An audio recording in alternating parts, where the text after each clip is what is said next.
parents pressured me to forgive my brother for his affair with my ex-wife and her pregnancy. Then demanded I support them financially. My wife, Amy, 26F, cheated on me with my brother, Jake, 26M, which is why I, 34M, recently got divorced. My family did choose them over me, and yes, that did happen. But karma had other ideas. To help you see how my entire life culminated in this awful betrayal, let me begin from the beginning. Jake, who was born when I was 8 years old, was always the golden child while I was growing up in suburban Boston. In the eyes of our parents, Robert, 58M, and Sarah, 56F, I seemed to vanish. Although they weren't particularly nasty, I was undoubtedly treated as an afterthought. This reality was pounded home to us during our entire upbringing. I can still clearly recall winning my first science fair in 6th grade. I devoted months to creating a functional model of solar system dynamics, replete with orbital calculations and revolving planets. I received first prize and a special commendation for mathematical precision from the judges. Jake had a t-ball practice. Not even a game, just practice. So my parents didn't attend the ceremony at all. The walls of our living room were covered with Jake's participation ribbons, while my award remained unopened on the mantel for a week before vanishing into the basement. Our entire childhood was shaped by that. Jake's C+ grades were celebrated, but my straight A's were met with distracted nods.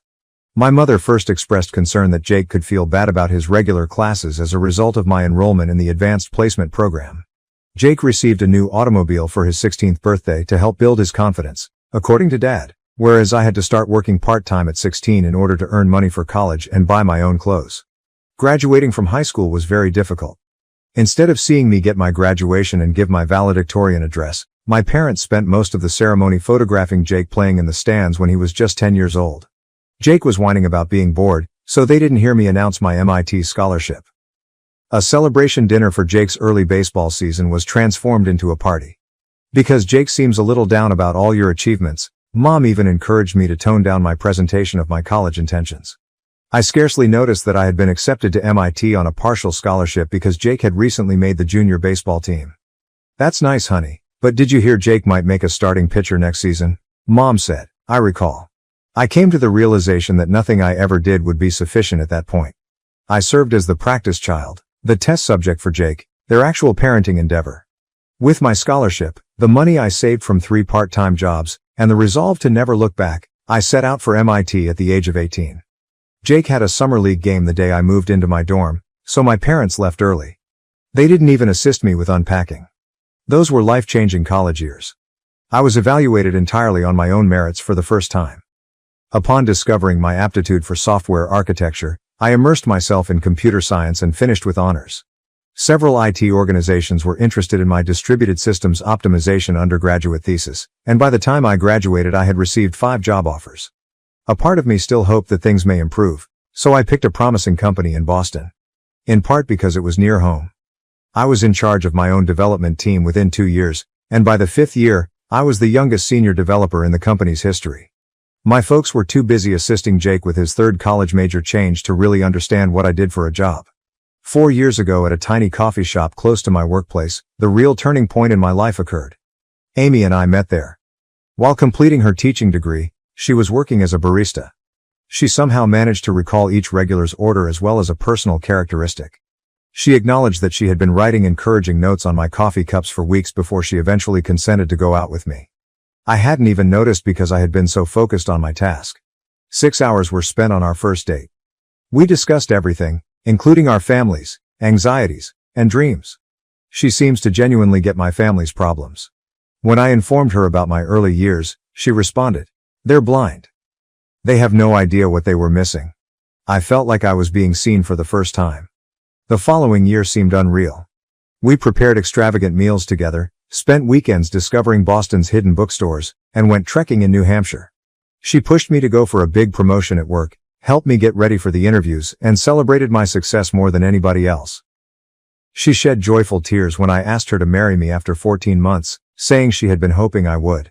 At the time, I believed our wedding was tiny and ideal.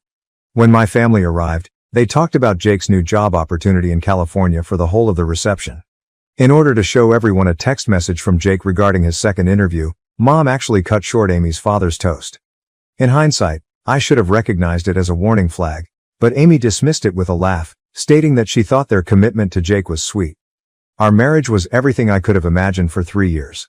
We began discussing starting a family, acquired a lovely condo in Cambridge, and took trips when we could. Amy made our house feel like the cozy, caring home I never had as a child by decorating it with pictures of our travels and planting a little container garden on our balcony. We were a team, she constantly asserted. She would remark, us against the world. Then Jake got in touch last year. After failing to succeed in California due to the startup culture not being his vibe, he returned to Boston. He wrote me a lengthy email in which he expressed his longing for his older brother and his desire to mend our relationship after growing up. He wrote, families should stick together. After a week of contemplation, Amy urged me to give him a chance. People evolve, she stated. Perhaps they've come to terms with their losses. I decided to go out to supper with Jake against my better judgment. Although awkward, the first meeting showed promise. Jake seems to have grown up and become more self-aware. He stated he wanted to make atonement and acknowledged that he had had it easy as a child. A week later, I introduced him to Amy, and they clicked right away. Too well, as I would learn later. Everything appeared to be ideal at first. A couple of times a week, Jake would stop by for dinner. He seemed genuinely interested in my work, brought wine and entertained us with tales of his exploits in California. He even stood up for me when our parents began showing their customary partiality at Sunday dinners. In fact, I began to think that we might be biological brothers. Subtly, however, things began to change. Jake started unexpectedly visiting our home, sometimes while I was still at work. While she graded papers, Amy stated they were simply hanging out and that it was good to have company. He would remain for supper and use my coffee mug while chatting with my wife and making inside jokes. I chose to overlook the warning signs, which included their sudden silence when I walked into a room, Amy's phone abruptly turning to the side when I sat next to her, their knowing glances at dinner, and their coincidental meetings at the coffee shop or grocery store. The announcement of the pregnancy followed. We were eating dinner at home. Naturally, Jake was present when Amy broke the news. Although I was ecstatic, Jake's response ought to have told me everything. He was not in the least bit surprised. Rather, he smiled with a knowing satisfaction that made my stomach flip. Jake was there all the time after that. He would talk about how active he would be in our child's life, touch Amy's stomach without asking, and make remarks about the baby's future. Despite my efforts to organize a romantic baby moon trip, hubby inadvertently invited himself. He said, the baby needs both of us, and Amy concurred. I still remember the night I found out. I had been lying awake, mentally reliving months of dubious events. Amy was on the nightstand charging her phone while she slept peacefully next to me. I had never once looked at her phone in our 6 years together. I was a believer in trust and privacy. But I had a need to know something. They had hundreds of communications dating back 6 months. While I was at work, we had secret meetings in hotels. Plans for their future together. Conversations about the infant, their infant. Soon after he returned to my life, they had begun sharing a bed. They had intended to tell me after the baby was born, assuming that I would be too attached to the child to leave, therefore the pregnancy wasn't an accident. I felt my world come crashing down, message by message, as I read every single message till dawn. I was seated in our reading chair with Amy's phone in my hand when she woke up. She was immediately aware of what I had found. She sobbed, we didn't intend for this to occur. Jake and I simply clicked. He knows me better than you ever could. In fact, she spoke the most overused phrase in the history of affairs. We were going to tell you, but we didn't want to worry you after I became pregnant. I called my parents that morning in the hopes that they would finally support me. I was astounded by their answer. Mom said, Jake made a mistake, but he's going to be a father now. You must forgive him and act like the bigger person. Consider the infant. Consider the grandchild that was produced when their younger son was having an affair with the wife of their older son. They were also protecting him. Once more. There are some things that never change. That day, I called a divorce attorney and checked into a hotel. Amy took turns pleading for my pardon and condemning me for deserting our family. At work, Jake attempted to corner me by claiming that we needed to have a man-to-man conversation. I reported him for workplace harassment and had security escort him out. Going through a divorce was a nightmare. Amy and Jake claimed their affair started because of my emotional unavailability, portraying me as domineering and emotionally abusive. According to my parents' testimony, I had always been difficult, and had lifelong jealousy of Jake. Mom even blamed the mediator for the entire problem, saying that I should have been more considerate of Jake's demands.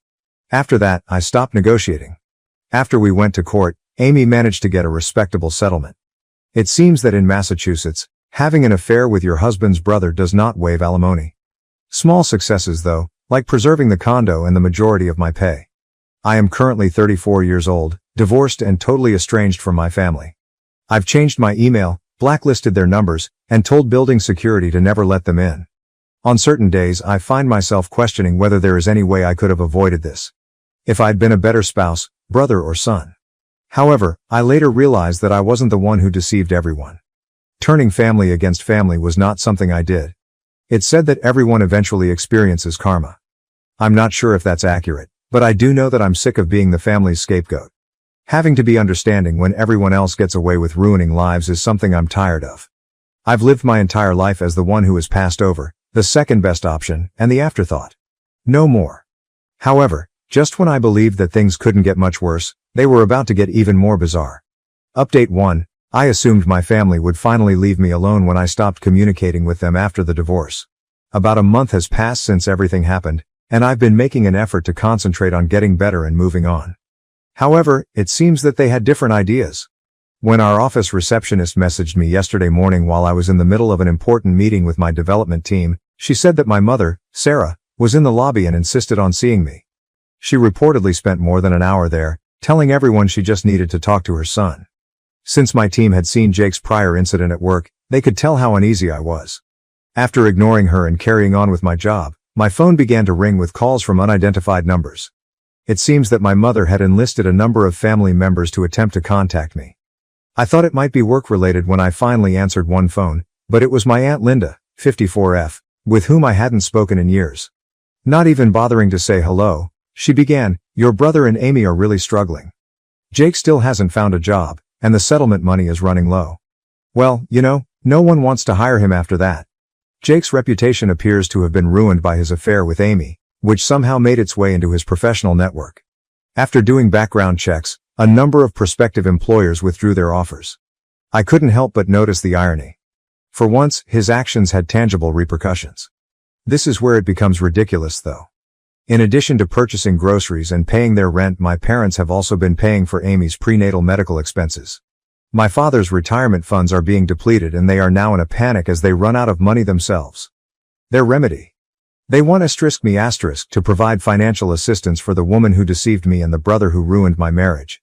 My mother didn't just show up at my office, she had a plan. She chose to ambush me at work since she knew I wouldn't return their calls. After threatening to stay until closing time, she launched into a prepared speech on forgiveness and family responsibilities when I eventually made my way down to the lobby to handle the problem.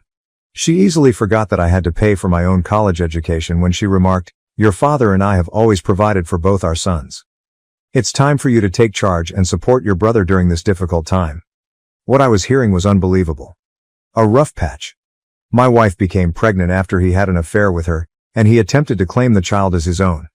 That is a purposeful set of decisions, not a tough stretch. She foolishly responded, "Well, if you had paid more attention to Amy's needs." Before I phoned security, I interrupted her and urged her to go. I loudly announced in the lobby that I was leaving my own brother and his unborn child behind before she left. Despite their support, a number of my co-workers found this to be humiliating. Jake sent me an email later that evening. In order to get around my blocks, he had made a new account. Half-hearted apologies and barely disguised requests for financial assistance were mixed together in the email. He wrote about the difficulties Amy was having with her pregnancy, something I was unaware of, how they were unable to pay for appropriate medical treatment and how the stress was impacting my future nephew or niece. The attachment, a sonogram image, was what truly drew my attention, even though the manipulation techniques were clear. They were attacking me emotionally with their unborn child, the result of their affair. In an attempt to take a new tack, my father arrived at my apartment complex the following day and pretended to be there only to talk. I declined to let him in when the front desk called. Then, for 2 hours, he stood in the lobby telling everyone who would listen how his successful son was causing his brother's family to suffer. Since then, I've had to inform the management of my building of the circumstances and ask them to bar any of my family members from entering. I don't see any other choice, even though it's awkward to publicly discuss my private issues in this way. Additionally, the harassment has spread to social media. On Facebook, Amy has been making vague accusations against me, claiming that she was abandoned throughout her pregnancy by her emotionally unavailable husband. Adding his own remarks about how some people need to step up and take responsibility, Jake has been reposting these posts. He seems to be unaware of the irony of discussing responsibility while pleading for freebies. I find it infuriating how they have twisted this story. They portray me as the bad guy since I didn't provide for the folks who deceived me. They seem to believe that I have a duty to save them from their own mess, simply because I'm succeeding professionally. I've started keeping a record of everything, including emails, problems at work, and posts on social media. According to my lawyer, if they try anything legal, we could need it. She is especially worried that they would attempt to use the legal system to obtain more support. The worst thing? I've received messages from certain family friends and distant relatives encouraging me to put family first and be the bigger person. They don't seem to realize that Jake and Amy ruined my last remnant of a family. Even though I'm steadfast in my resolve to not assist them, the persistent harassment is wearing me down. To cope with all of this, I've been seeing a therapist, and I'm thinking of searching for a new job in a different place. Although I don't like the idea of fleeing, I'm at a loss on what to do to find serenity. My own family has descended to a level I never imagined, but here we are. They are not merely pleading for assistance, they are attempting to intimidate and coerce me into giving money to the same individuals who ruined my life. I get a feeling that this isn't over yet. Desperate people do desperate things, and they're growing desperate. Update 2. Suddenly, my former partner's attorney sent me a notice. Jake and Amy were trying to sue me for further support, citing increased medical needs and changed circumstances. My lawyer, who had been recording all of their harassment incidents, was enraged but ready. Last week was the scheduled court date. It was unreal to enter that courtroom. Amy was dressed to highlight her obvious pregnancy. Our parents sat directly behind them, looking smugly arrogant, while Jake sat behind her in our father's old suit. First up was their lawyer, who told a story that almost made me chuckle. They claimed that because they had undervalued the emotional toll of the divorce, the initial payment was insufficient. They said that my pattern of workplace harassment had prevented Jake from finding a job and even implied that the stress caused by my vindictive behavior was putting Amy's pregnancy in jeopardy because it allegedly required specialized care because of high-risk issues. The way my lawyer responded was heartbreaking. She started by playing surveillance tape from my office building, which included my mother's theatrical displays, Jake's violent conduct, and Amy's attempts to enter through the rear door. She then presented social media evidence, including a detailed chronology of their campaign of online abuse. Their financial records were the true surprise. Jake had rejected multiple jobs as being beneath him, not because he was having trouble finding employment as a result of my pestering. For the court's pity, Amy had turned down a full-time teaching job in order to keep her jobless, pregnant woman status. Amy's prenatal records, which revealed a perfectly healthy pregnancy with typical expenses, were the most incriminating of all. They had been playing pawn with their unborn child. The judge was clearly upset. The judge interrupted their attorney when he attempted to explain that emotional discomfort warranted more help. Your clients seem to have committed perjury, counselor. Do you want to keep going in this direction? Their lawyer returned with a somber expression after a short break. Jake was pale, Amy was crying, and their united front had fallen apart. I was pleasantly surprised by the judge's decision. In addition to rejecting their motion, he also lowered my alimony payments by 60%. Parties who misuse the legal system are not viewed favorably by this court, he said. Mr. Smith seems to be the victim of a well-planned scheme to exploit him financially and emotionally. The fallout happened quickly. Amy decided she could work after Jake unexpectedly landed a job in retail. In their final message, my parents accused me of destroying Jake's last chance and assured me that they would never forgive me for abandoning my family. Citing irreconcilable differences regarding truthfulness, their attorney resigned from their representation. My organization increased security and barred them from the property. I learned that my parents had taken out a second mortgage to pay for legal bills, and that Jake and Amy were arguing over money all the time via common acquaintances. Finally, I feel like I can breathe. I can rebuild my savings thanks to the lower expenses, and I'm thinking about accepting a job offer in Seattle. Letting someone suffer the repercussions of their actions is sometimes the finest form of retaliation. However, I have a feeling that this story is far from over. Update 3. I want to start by thanking this community. I have remained strong during this entire fiasco thanks to your support and remarks. Here is what may be my story's last update. Aunt Linda, the sister of my father, unexpectedly contacted me a few weeks after the court triumph. I was interested enough to listen to her because she has never been involved in family conflict. A huge error. Trying to seem worried, she began, "Your father isn't getting any younger. His health is suffering as a result of all this stress." She continued by talking about how my parents would lose their retirement funds, how they had to refinance their home to pay for Jake and Amy's expenditures, and how families should stick together no matter what. She changed strategies when I didn't react with pity right away. Did you realize that every night your mother sobs herself to sleep? Even though they may have acted inappropriately against you as a child, they are still your parents. Jake remains your brother despite everything that has transpired. At last, I cut her off. What took place? Are you referring to the months he spent having sex with my wife, getting her pregnant and then attempting to claim the child as his own? That's what took place? I was astounded by her response. Well, perhaps you could have been more involved in your marriage. In fact, she attempted to place the blame for their affair on me, claiming that my jealousy of Jake as a child had produced a toxic environment that pushed them together. It was so ridiculous I laughed, really laughed. Another member of the family was attempting to deceive me into taking accountability for Jake and Amy's behavior. What's different this time? It didn't move me at all. Linda, I asked, why don't you assist them if you're so worried about their financial status? Your husband's legal practice is doing well, and you possess 3 rental properties. Why am I the only one who is supposed to stand by them? That was different, she sputtered, adding that I had a special obligation as Jake's brother. She said she didn't want to take sides when I asked her why she hadn't stepped in during all of this. But now you're picking sides, I said. You decided to come to me and demand that I pay for their consequences rather than admit the harm they caused. She then revealed what she believed to be her secret weapon. Your father is thinking of retiring early because of stress.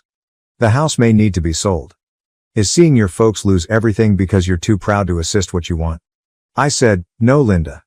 They're losing everything as a result of their decision to condone Jake's actions once more. They, like Jake and Amy, are paying the price for their own decisions. And what do you know? I'm not responsible for fixing that. When I'm older and alone. Family is all we have in the end, she emphasized, threatening that I will regret this. No, I replied. Self-respect is all we have in the end, and I'm finally choosing to keep mine. In addition to blocking her number, I hung up. Her call, however, had the unanticipated benefit of providing me with clarity.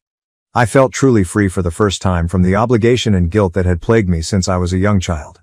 I accepted the Seattle job offer later that day. The change of location feels appropriate, and the firm is providing a substantial promotion. I'm starting over and selling the condo. Yesterday, my coworkers threw me a farewell party. I learned what true support looks like from these individuals, who supported me during the darkest months of my life. With the straightforward statement, your worth isn't determined by those who couldn't see it, my closest colleague gave me a card that was signed by everyone. I've discovered that family is about mutual support, respect and trust rather than blood.